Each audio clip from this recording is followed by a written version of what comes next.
Sri Satchidananda Sadguru Sainath Maharaj Ki Jai. Chapter 50. Stories of Kaka Sahib Dishit, Sri Temba Swami, Balram Durandar. Chapter 50 of the original Satcharitha has been incorporated in chapter 39 as it dealt with the same subject matter. Now chapter 51 of the Satcharitha has been treated here as chapter 50. This chapter gives the stories of Kaka Sahib Dishit, Sri Tembe Swami and Balaram Durandar. Preliminary. Victory be unto Sai, who is the mainstay of the Bhaktas, who is our Sadguru, who expounds the meaning of the Gita and who gives us all powers. O Sai, look favorably on us and bless all of us. The sandalwood trees grow on the Malaya mountains and ward off heat. The clouds pour their rainwater and thereby cool and refresh all the people.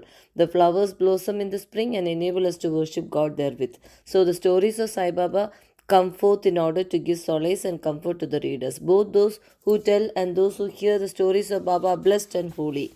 It is a well established fact that though we try hundreds of means of sadhanas, we do not attain the spiritual goal of life unless a Sadguru blesses us with his grace. Here the following stories in illustration of the statement. Kaka Sahib Dishit.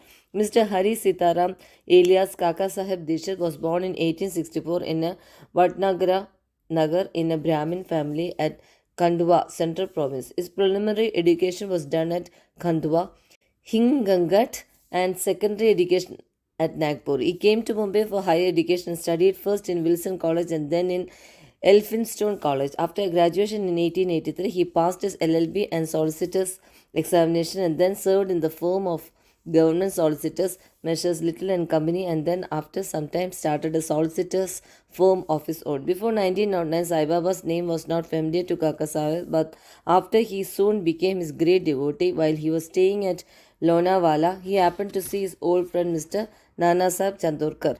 Both spent some time in talking about many things. Kaka Sahib described to him how, while he was boarding a train in London, he met with an accident in which his foot slipped and was injured.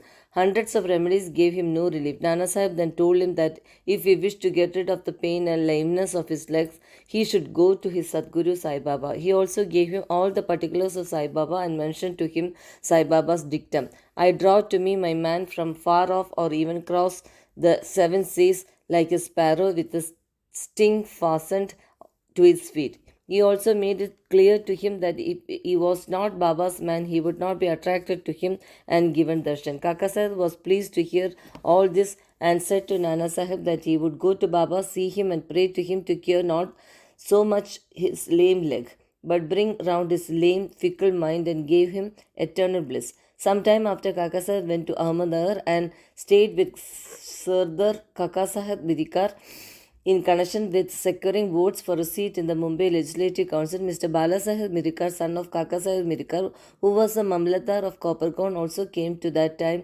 to Ahmednagar in connection with the horse exhibition there. After the election business was over, Kaka Sahib Dishit wanted to go to Shirdi, and both the Mirikar's father and son were also thinking about a fit and proper person as a guide with whom he should be sent there.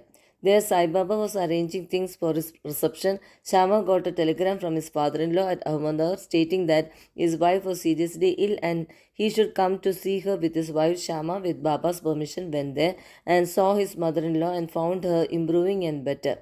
Nana Sahib Panse and Appa Sahib Gadre happened to see Shama on their way to the exhibition and then told him to go to Mirika's house, see Kaka Sahib Dishit there and take him to Shirdi along with him. Kaka Sahib Dishit and the Mirikas were also informed of Shama's arrival. In the evening, Shama came to Mirikas, who introduced him to Kaka Sahib. They arranged that Shama should leave for Coppercorn with Kaka Sahib by the 10 o'clock night train. After this was settled, a curious thing happened. Bala Sahib Minkar threw aside the veil or covering on Baba's big portrait and showed the same to Kaka Sahib. He was surprised to see that he whom he was going to meet at Shirdi was already there in the form of his portrait to greet him at his juncture. He was much moved and made his prostration before the portrait. This portrait belonged to Meka. The glass over it was broken and it was sent to Mirikas for repairs. The necessary repairs has been already made and it was decided to return the portrait with Kaka Sahib and Shama. Before 10 o'clock, they went to the station and booked their passage. But when the train arrived, they found that the second class was overcrowded and there was no room for them. Fortunately, the god of the train turned out to be an acquaintance of Kaka Sahib and he put them up in the first class. Thus, they traveled comfortably and alighted at Kopargon. Their joy knew no bounds when they saw their Nana Sahib Chandrapur, who was also bound for Shirdi. Kaka Sahib and Nana Sahib embraced each other, and after bathing in the sacred Godavari river, they started for Shirdi. After coming there and getting Baba's darshan, Kaka Sahib's heart melted, his eyes were full of tears, and his heart was overflowing with joy.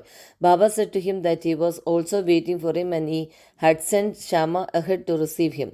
Kaka Sahib then passed many happy years in Baba's company. He built a wada in Shirdi, which he made more or less his permanent home. The experiences he got from Baba are so manifold that it is not possible to relate them all here. The readers are advised to read a special Kaka Sahib Dishit number of Sri Sai Leela magazine, volume 12, number 6 to 9. We close this account with a mention of one fact only. Baba had comforted him by saying that in the end he will take him in an air coach, Viman, that is occur him a happy death. This came out true. On the 5th July 1926, he was traveling in the train with Hemant Band and talking about Sai Baba. He seemed deeply engrossed in Sai Baba. All of a sudden, he threw his neck on Hemant Band's shoulder and breathed his last with no trace of pain or uneasiness. Sri Tembe Swami. We come to the next story, which shows how saints love each other with fraternal affection. Once Sri Vasudevananda Saraswati, known as Sri Tembe Swami, encamped at Rajamahendri, Andhra country, on the banks of the Godavari. He was devout Orthodox Dhyani and Yogi Bhakta of the Dattatreya. One Mr. Pundalik Rao, leader of Nandat Nizam state, went to see him with some friends. While they were talking with him, the names of Shirdi and Sai Baba were casually mentioned. Hearing Baba's name, the Swami joined hands with reverence and taking a coconut gave it to Pundalik Rao and said to him, "Offer this to my brother Sai with my pranam and request him not to forget me, but ever love me." He also added, "The Swamis do not generally bow to others, but in this case an exception has to be made." Mr. Pundalik Rao consented to take the coconut and his message to Baba. The Swami was right in calling Baba a brother, for as he maintained an Agnihotra, sacred fire day and night, in his orthodox fashion, Baba too kept his Agnihotra, that is Duni, ever burning in the masjid. After 1 month, Pundak Rao and others left for Shirdi with the coconut and reached Manmad, and they felt thirsty. They went to Rivulut to drink water. As water could not be drunk on an empty stomach, they took out some refreshment, that is chivida, flattened rice mixed with spice. The chivida tasted most pungent, and in order to soften it, as someone suggested, broke the coconut and mixed its scrapings with it. Thus, they made the chivida more tasty and palatable. Unfortunately, the coconut turned out to be the same that was entrusted to Pundalik Rao. As they neared Shirdi, Pundalik Rao remembered the trust that is the coconut and was so sorry to learn it was broken and consumed. He came to Shirdi and saw Baba. Baba had already received a wireless message regarding the coconut from Tembe Swami and himself asked Pundalik Rao first to give the thing sent by his brother. He held fast Baba's feet, confessed his guilt and negligence, repented and asked for Baba's pardon. He offered to give another fruit as a substitute, but Baba refused to accept it, saying that the worth of that coconut was far more than that of an ordinary one and that it could not be replaced by another. Baba also added, "Now you need not worry yourself any more about the matter.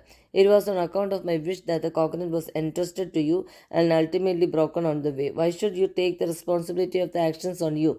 Do not entertain the sense of doership in doing good as well as for bad deeds. Be entirely prideless and egoless in all things, and thus your spiritual progress will be rapid." What beautiful spiritual instructions Baba gave. Balram Durandar.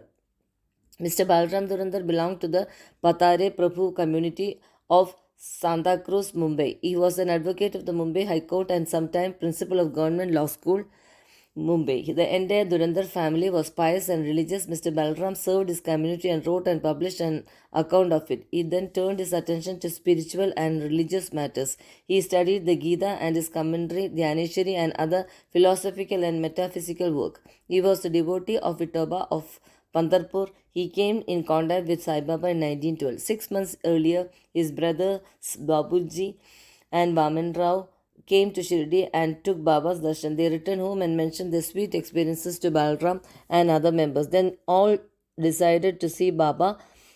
Before they came to Shirdi, Baba declared openly that today many of the Darbar people are coming. The Durandar brothers were astonished to hear this remark of Baba from others, as they have not given any previous intimation of their trip. All other people prostrated themselves before Baba and sat talking with him.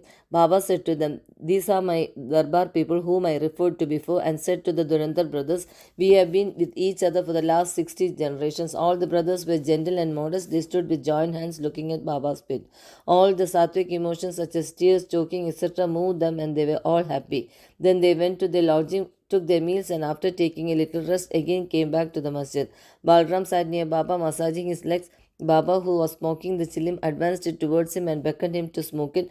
Balram was not accustomed to smoking, still he accepted the pipe, smoked it with great difficulty, and returned it reverentially. This was the most auspicious moment for Balram. He was been suffering from asthma for 6 years. This smoke completely cured him of the disease which never troubled him again. Some 6 years later, on a particular day, he again got an attack of asthma. This was precisely the time when Baba took his Mahasamadhi. The day of this visit was a Thursday, and the Durandar brothers had the good fortune of witnessing the Chavadi procession that night at the Ardi function in the Chavadi. Balram saw the glow of Pandurang on Baba's face, and next morning at the Kakarat Ardi time, the same phenomenon, the same luster of the beloved deity, Pandurang, was visible again on Baba's face.